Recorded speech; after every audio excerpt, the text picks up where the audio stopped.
He's back, and we're very excited. It's great timing to have the legend Bob Ryen with us. How do you like to be introduced now, Bob? Oh, I've decided I declare myself the Boston Globe columnist emeritus. Since I officially retired from full-time duty in August of 2012 after the London Olympics, but I still do things, and I still write for the Globe every other week, usually. And so I declared myself to be the Globe columnist emeritus. Well, this always means a lot to me, so I always appreciate the time. I want to start with somebody that I imagine you appreciate as much as I do, and that's watching Jokic, watching him in the second half against Minnesota, coming back from this 2-0. When you watch him, how does it make you feel? It's funny. I had a discussion with people yesterday. I was saying, did you see that pass he threw the other night when he tipped the rebound to himself and then one motion through that 70-foot touchdown pass for the sneak away layup? No other center makes that play. Nobody makes that play. It's in the game. The game just is natural and easy for him. He makes it look easy. He moves at his own pace. Nobody disturbs him. I know the Timberwolves allegedly bothered him for 2 games, so that's all over now. And he's like, I liken him to the great jazz pianist Art Tatum, who the piano was so easy for him that he had to embellish things out of control just to amuse himself. I think Jokic sometimes amuses himself. Bird used to do that. Bird near the end of his career, he started shooting left-handed shots just for the hell of it, and including in clutch situations. Very few people, that's called mastering the game. Well, Jokic has mastered the game. Okay, I'm glad you brought up Bird because I guess, I don't know, I was going to bring it up some way, but since we already did, let's get into it. There's a resistance to Jokic, which I find at times frustrating, other times comical, but I understand it. Like this guy who's out of shape, the Serbian, and he's going to win all these MVPs, and who knows, he's going to have to kind of win a couple more rings to like truly go down in legend status historically, because that's kind of how we keep track of all this stuff. But why do you think so many current players, former players, whether it was Shaq the other night telling him to his face, like, hey, I thought SGA was the MVP. There's just a lot of guys that I've seen over the course of the last 2 years. Part of it was the Embiid arguments where so many people wanted Embiid to have the MVP. What do you think of the resistance to what Jokic has been to this game the last few years? There's 2 different topics here. The MVP thing, that's a legitimate argument. And I would have, like last year, I remember this lobbying for Embiid in 2022-23. And this year, I know what a year that Gilgeous-Alexander had and has had, and he deserves a heavy consideration. This is a matter of tough calls, the MVP thing. So that's one discussion. And I understand anybody objecting to him winning it because they had a better candidate. There were several good candidates, and certainly SGA was one of them. Okay. But in general terms, you hit upon it. He doesn't look the part that some purists, including, he doesn't, he's not ripped. He's not, he is what he is. He's a basketball player. They just can't get that through their head.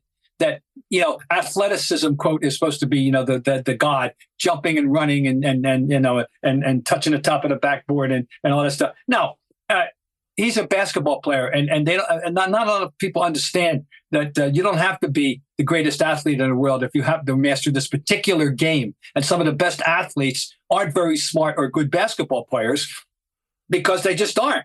I mean, he doesn't fit a mold that people have decided is necessary. I guess that's my only possible answer I have. The international part of it, if I were an American player, you'd be like, okay, well, wait a minute, what's happening here? And I think it's just, I don't know, it feels like this guy can't possibly, like, it's a visual thing. I think we're all so incredibly visual, and that's where I think Embiid loses out, or Embiid wins some of the arguments when we're talking about the MVP. Look, I voted for an MVP for Embiid last year because I just thought, when it comes down to MVP, it doesn't necessarily mean it's who the best player is. If it's close enough, maybe it's a tiebreaker, all that kind of stuff. And I'm still not 100% sure I made the right vote because I've never thought Embiid was actually better than Jokic as a player. But that's not, as your point in the beginning of this, that's not what the MVP is always about. But I think we are all far more visual with the confirmation that we need, whether it's certain quarterbacks where we'll watch quarterbacks and just go, oh, he's got a huge arm. He can make all the throws. So visually it's so appealing Mhm. And then you'll see somebody else like a Brock Purdy where you go,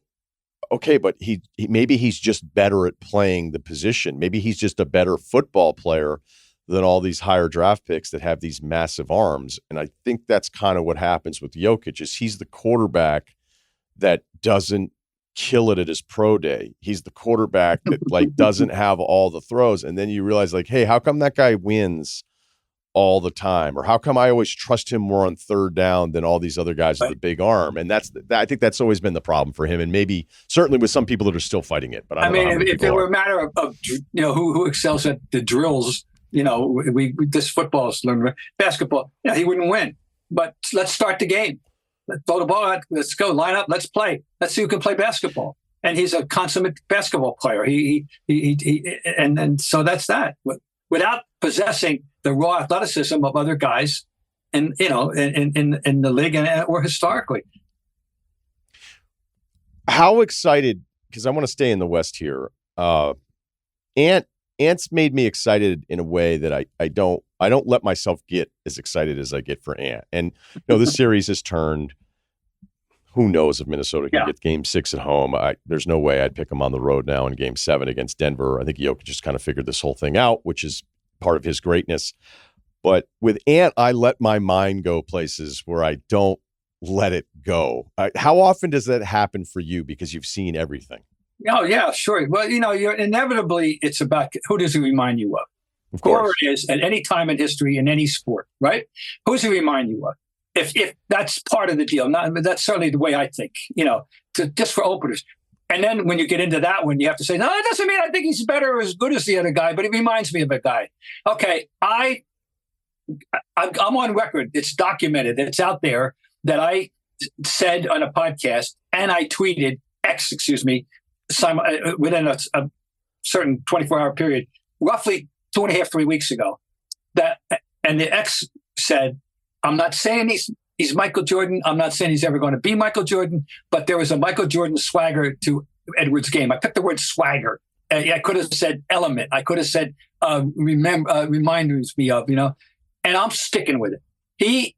And if you're talking to a youngin' now here in May of 2024 and trying to explain what Michael Jordan was like because they never saw him, well, I say take Anthony Edwards and ratchet it up a notch or so, and that's what I'm talking about. There are Jordan elements to his game, and he's the right, starting with the size and the body shape and the range of skill, but there are certain edges, a certain something, je ne sais quoi, that Jordan brought over and above the raw talent, and I think Edwards has that. Yeah, and we'll see. I mean, he's got a lot of stuff to do, but he's 20. He's only 22. I mean, he's been around 4 years. Remember the world we're living in. He's a 22-year-old, 4-year veteran. That's the world we're living in. Larry Bird turned 23 in December 7th, 1969, his 23rd birthday. 79, excuse me. So he was a rookie. He was 23. And this guy's in his fourth year and he's 22. He's hardly uncommon. That's the nature of the beast in the NBA these days. Anything that surprised you about Dallas and Oklahoma City? Dallas, there were an interesting X factor for me entering the playoffs. They ended up the season off the radar screen playing very well. Nobody was talking about them playing. I know how I discovered. Oh yeah, they're playing pretty well. They were, and I wondered whether they would be a factor at all. And then early on, I certainly have a healthy respect for what OKC is and what given the youth factor, that they have. And so, but I'm Dallas. They seem to be top heavy because of the reliance on Doncic and Irving, but they are getting some surprising contributions and from other people now, and I'm a little surprised. I mean, that they're making as good a show of it as they are, so yeah, that's the one thing I'm a little surprised with. That's a very competitive series. Where would you have Doncic? Do you have him right behind Jokic? Do you have people ahead of Doncic at this point? Well, I'd say the similarities of the way they go about their business, with the playing at their pace and nobody gets them off disturbs their equilibrium at all, as a rule. Doncic he's a tremendous passer. He really is. He's everything I said about Jokic, about the fact that he's a basketball player without being an overtly superior athlete, is applicable to him too. He just happens to be a few inches shorter than Jokic, but they're very similar. And he's a top 5 player at the least. That's for sure. And okay, so this is the lead up here, because as I've watched Boston this year, as I know you have closely, we know the resume, we know the stats. I was in the building last night for Game 5, and it was like a classic Celtics win in these playoffs, because you go, okay, well, they should blow this team out. And you're like, okay, wait, is this going to be a game? And then when it matters, they clearly separate, and they move on in 5. How many teams would you pick? Let's keep Minnesota alive. Let's keep Oklahoma City alive here as I smash into my lamp to the side. Let's keep all 4 teams alive. Which teams would you pick Boston against in the finals if they were to get that far? Everybody but Denver. Anybody but Denver. I mean, Denver, to me, they have to prove themselves that they have that they could beat Denver when it matters. That Denver, who has proven that they can master the 2-minute drill. Boston has not proven that. They have people worried here about what a weird playoffs they have. They haven't had a competitive game. They run away or they got blown out. The second game 2 here by 24. I forget what the winning spread was in the Miami loss, but basically they won an extraordinary number of games by 20 points. But they have people worried here. Denver has proven that they can negotiate those last 2 minutes and do the right thing at both ends of the floor. We have an open question with Boston. There's a wariness here. So some people have profound even skepticism, because we have an unfolding history here, going back to that Golden State series where they, were up and didn't get the job done. And then last year with Miami was unsettling, to say the least, when, because after what first they fall down 0-3, and then they lay an egg at home in Game 7. I mean, a bad game. So they don't have everyone's full confidence, and they haven't earned it. Count me among them. I respect the talent. They are the most talented, raw talent. I can't believe there isn't a general manager in the league who wouldn't gleefully trade his entire roster for Boston's roster and hand him over to his coach and say, okay, here they are. Go ahead. We'll, take them. How could they have the best 1 to 5? They got the smartest backcourt, not only now, but I may have ever seen together with Holiday and White. They're like 2 professors out there. And they're the best team 1 to 5, 6, 7, 8, right down to 10 with Tillman. Talent, but talent is a start. And they have not proven, to go back to the astronaut thing, the right stuff. We don't know that they have the right stuff. We know Denver has proven that it has the right stuff. But I still think that the talent can overwhelm anybody but Denver. Okay, so that's interesting. You'd pick them against Dallas, you'd pick them against OKC, you'd pick them against Minnesota. Part of me feels like Minnesota, Denver is the NBA Finals.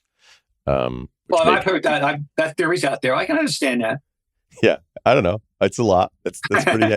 that's a bold one, because you never know. I mean, the way Dallas is defended here, and you'd like to think that they'd at least have options. I think Jokic would destroy OKC in a playoff series. I just don't know what they would do. I think Chet would want to take the summer off after that. I mean, they could have Jalen Williams go in there and try to flop Jalen Williams too a bunch of times, but like flopping against Jokic over 7 games, that's not a strategy there.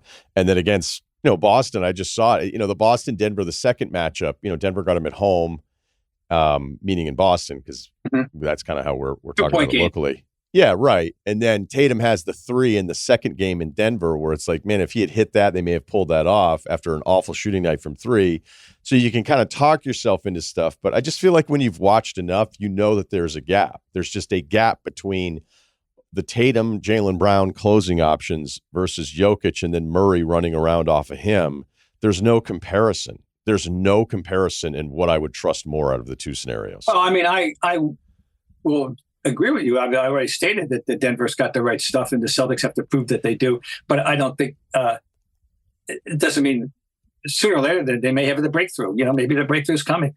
But it's so funny how Ryan, that because people here are dying for a close game just to see, to see what they do. We haven't had any opportunity for them to see if they do possess the right stuff anymore. It's hilarious. Every game is decided at the latest like 3 minutes ago. And then you're right. You would just find how they they tease people and then they finally put it together in the end and win by 15, but it really didn't feel like they won by 15. So who would you rather have for a game? Game 7, Tatum or Brunson? Well, Brunson right now, that would have been an unimaginable question, a year ago. And I'm a member of the fan club going back to Villanova, but I must say he's overachieved in my mind much more than I ever dreamed. That's an interesting one. I don't want to see. I think we're hard on Jason. He's trapped. He's in an environment in Boston where there's too many historical comparisons.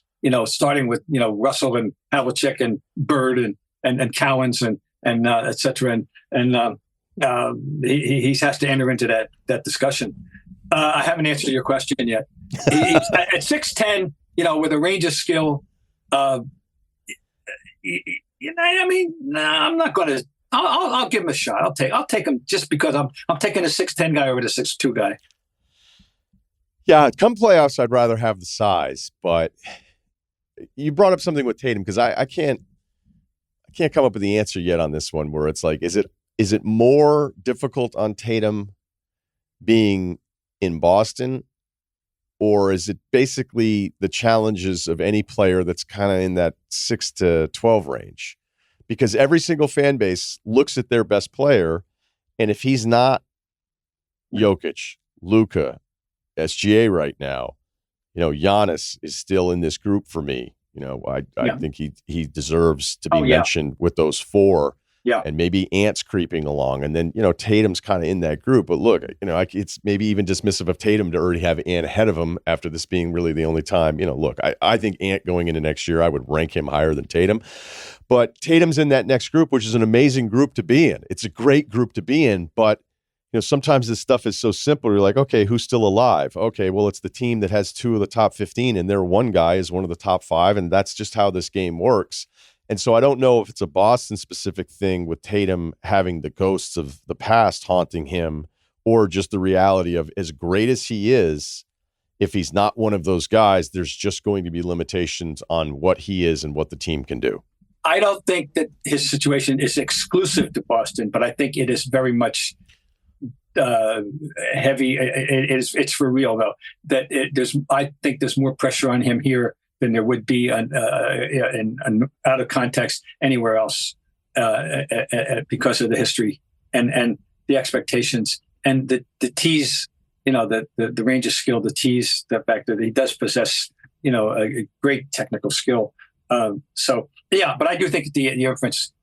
It's not exclusive. There are other places, but I really think I've come more and more to think that he's got a burden to carry here that isn't fair. But that's just the way it is. He's in Boston. I don't think this kind of pressure would exist if he were fill in the blank. Maybe New York, or LA. But other than that, no, not at all.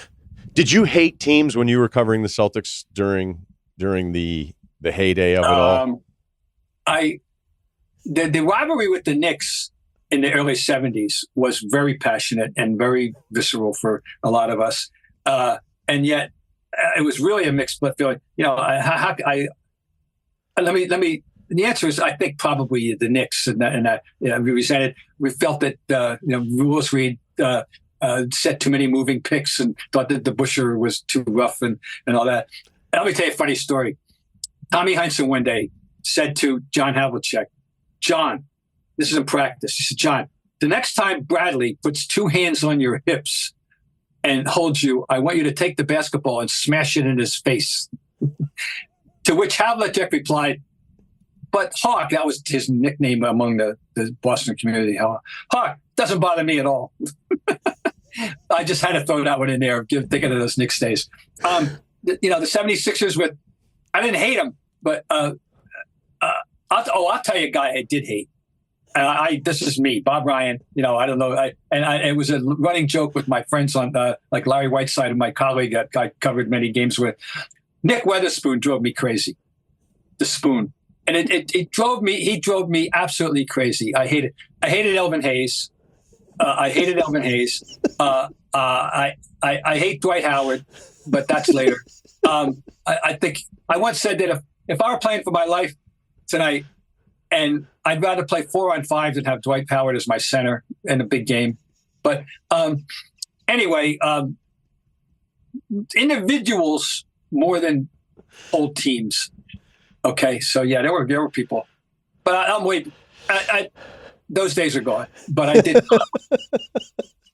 I love that Dwight was the last one, and then you mellowed out. The reason I bring it up though is because there was such, and we've talked about this before too. There was a real connection when you were on the daily beat, and part of that was like building those relationships. And whether it's the '70s Celtics, because I kind of known some of the Knicks stuff, where I felt like even some of the people on the coverage, like the players, would ended up not liking the other guys from the other cities' media. And I'd heard that first with the New York stuff. I don't know if it was the same thing with the Lakers stuff in the 80s, but now that would seem absurd from coverage of one city's team and then the other media just not liking each other. But there seemed to be more of a connection, probably because the relationships with the players, coaches, and front offices were just deeper and more consistent than they are now. Totally different world. I can't imagine the world that they live in. We lived in a totally different world. I'll give you an example, though, of camaraderie. When April 20th, 1986, Michael Jordan erupted for 63 points in that double overtime game, which was his true coming out party, even though it was the end of his second year. But that's where he completely showed the world what we're going for. Celtics won that game double overtime, as you know, and that game started at like 1:00, I think, on a Sunday. And I had so much writing to do. We all had so much writing to do because we had the opportunity, because it was a Sunday afternoon. And the papers wanted reams of copy. And basically, when I say we, I'd say at least 6 or 8 of us, Boston and Chicago, we all went out to dinner after the game together in Boston and said, wow, what we just saw, you know. So that's the flip side. We went out and we were a bonding thing, you know, that we all loved the game and we knew we had just seen something historic and spectacular. So that's the example. I had good relations with the Knicks press in those days. I had good, I had no mortal enemies there at all, but in my time. But it was a different world, and we did have strong personal relationships with players and coaches that I doubt exist anymore. There was a reason I wanted to ask you about this, because we started the pod today talking about the games, and then there's a pattern of when the team's eliminated. It's happened with Phoenix. It's happened with LA. I think the Clippers one was before they were actually eliminated. But then we had the Cleveland obituary piece with 3 writers from The Athletic that are all really plugged in. And this thing was ready to go as soon as they were eliminated. It wasn't days later. It was just, okay, we're going to hit send on this thing. The clock's at 0.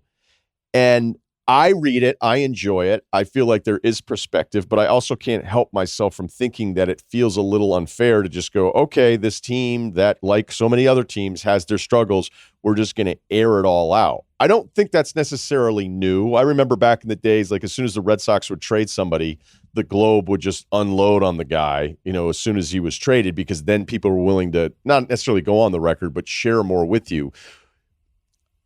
What do you think is right in what we deserve to know versus like all the extra stuff that you knew, you're like, but I'm not going to share this because it just doesn't feel right?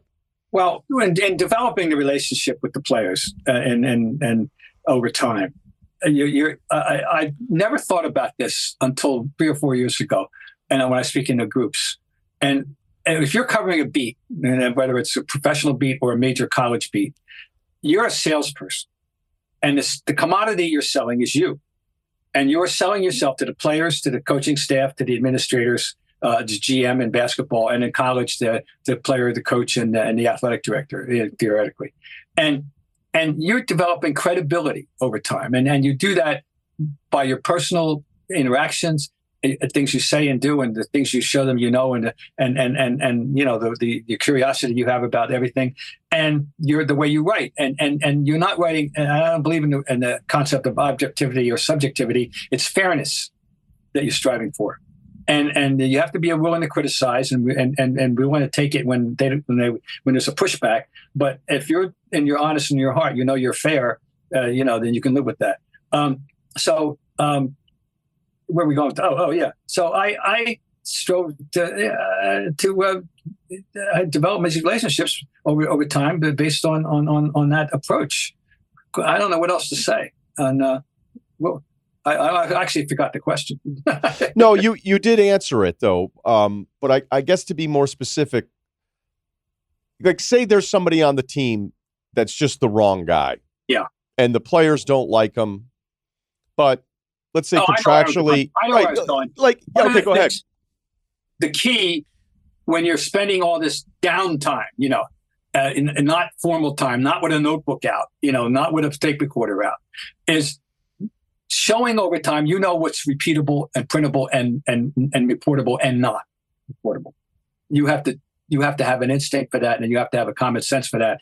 They don't have to say, "Okay, Bob, this is all off the record." You just know by inference and definition when it is and when it isn't, and you better be right. But if you're good enough, you are right. That's where we're going with this. Yeah, they have to know. You have to know. Sure, I knew things, personal things, that weren't relevant to the world, but there were even some judgments about other players and stuff that and sometimes what you would do is you would take something under advisement and you could use it down the road, but not right now.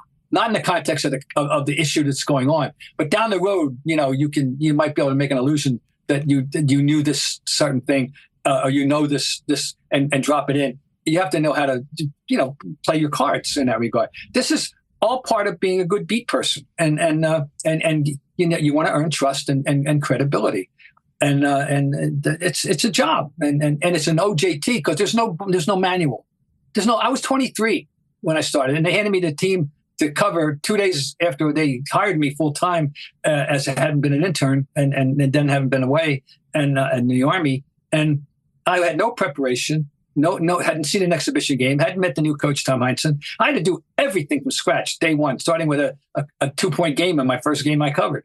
And I mean, that was going into the deep end of the pool, believe me, and then learn how to swim. Okay, so when you said using it down the road, I think that's really smart because, I mean, look, I've never been a reporter. I've been lucky enough in 20 plus years of being around the league and all the draft stuff to get to know a lot of people, okay? And some have become friends, and we just all love basketball. So, when you're just bullshitting, and I don't have the pressure on me to report. Even as I've aged, I've gone like, you know what, like this is really the rewards and all that information. There may be opinions where I'll be like, I don't know if that'll happen or whatever, right? But I'm not, and never have been, never aspired to be. It's a brutal, tough job. It's even tougher now than it's ever been before, in all honesty. But the access to information is what we're still all excited about. And so when you think of like something down the road, that's kind of what these pieces are. So I'd ask you, like, did you ever make a judgment at some point in your career? And I'm sure the answer is yes. So maybe I'd ask for the story, the example of, every player is just down on this coach. And I heard it after game 20, but I took it easy. And then I heard it from a different guy and it kind of matched what he said. And then you ended up kind of knowing that maybe the players were telling you, hoping you would use a massive platform like the Globe to question or add validity to their questions to maybe stir things up. Like, how would you play that if there's an example? Well, that's a good question. I don't know that I had that specific. As you said, I thought about a famous incident for me, and with a player railing against Heinsohn, and I never used it, and people wouldn't, and I didn't. Plus, that would have been. I think it would have shocked the world at the time, so I would believe so. Yeah, that he would have. Player would have said this at the time. So can I just interrupt, because I'm not going to ask for the player's name, because I knew that it was, going back historically and whatever. And then when I was covering them and I got to know him a little bit, like there were some really tough years for Tommy as the head coach. So you're basically holding this piece of information, especially with the way information moved back then, that if you were like, I probably could use this, but it's going to destroy Tommy Heinsohn if this is in this story in the Globe, like that was what you're deciding to do that day, and you decide not to do it. It was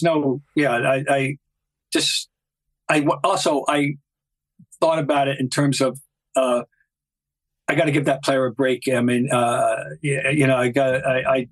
don't want to betray that confidence necessarily right here for this. It's I didn't want to put him on the defensive, and I wasn't too much worried about protecting Heinsohn as I was about protecting the player.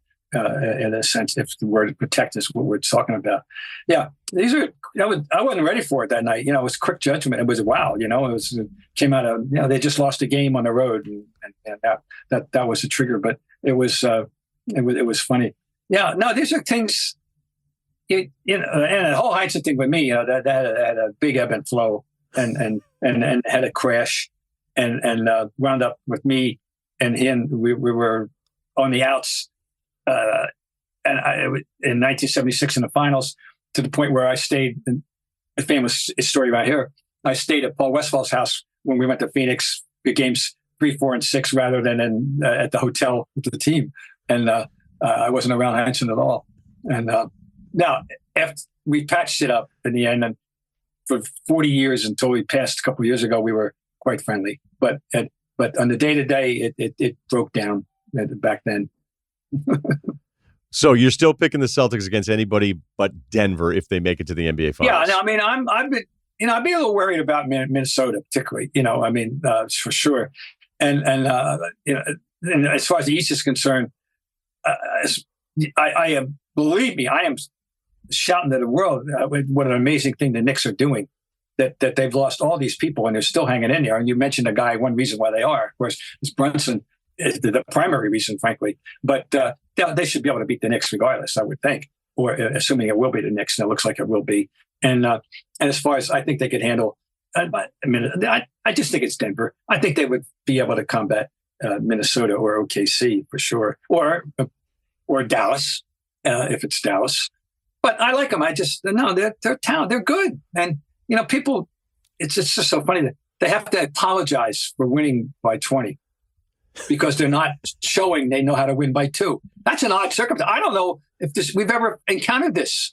Have you? I never encountered this before. This is one of the strangest stories in teams throughout it all, but I have my doubts. You have a right to have a doubt. I have my doubt too. I'm not giving them my full endorsement. I'm giving, when they throw the ball up, if it is against Denver on opening night in Boston, I will pick Denver until, the Celtics prove they can beat them, and when it matters. But I'm just saying, they have the talent. There's never been once they edit. What a brilliant offseason Brad Stevens had, and I was a little bit skeptical about Porzingis. The reason being, I hadn't seen him in a long time. Who watches? All right, I remember him in New York, standing in the corner shooting jump shots and acting 6'3". And then he goes to Dallas, and I don't know what happened. I didn't know. I've now heard what happened in Dallas. Now he goes to Washington. Who watches the Wizards? I mean, now he scored 23 points a game last year, and he posted up much more regularly than he ever had. But who knew? I didn't even know. Now, I see what he's capable of. So that's with him. They are a whole team with him. They can beat you in any which way. Now, my big question, I said before the playoffs, before he even got hurt, which was not, which was predictable, was will Joe Mazzulla take advantage of his weapon and use him the right way, and know that when it's time to go to Plan B and stop chucking the threes and use him as a low post weapon. And we haven't had an opportunity to see if that's going to happen yet. I thought Porzingis was great with Washington. I liked the trade. I didn't like the extension, but I think the only way to get the trade done, considering he had the option, was to give him the extension because we know the deal with him. But when Minnesota was up 2-0 on Denver, and I have a hard time believing they're going to be able to get 2 against Denver, but I was thinking about the perimeter defenders against the Jays in the finals. Like if it were Minnesota and Boston, I'm like, I don't. And Minnesota's offense, concerns me, and now we're starting to see it again. Ant's not getting enough help. Same thing is happening to SGA and OKC. The rest of the guys just aren't giving him enough help. Boston should be able to have a second and third scorer to give Tatum enough help the way they're designed and with their spacing. But I think those first 2 games, and again, it's not very likely now at this point, but if there were a Minnesota-Boston finals with these groups, I think that would have been a weird wake-up call for the Jays. Maybe the first game, maybe the second game, where you would just go, "Hey, this is going to be a little different than Donovan Mitchell and Darius Garland." Yeah. So, hey, thank you so much for the time. Enjoy the rest of the playoffs. I always love catching up, man. Your time from the moment we met and how passionate you still are about sports. It's just a joy to see. All right, so thanks. All right, for me too. Bye-bye.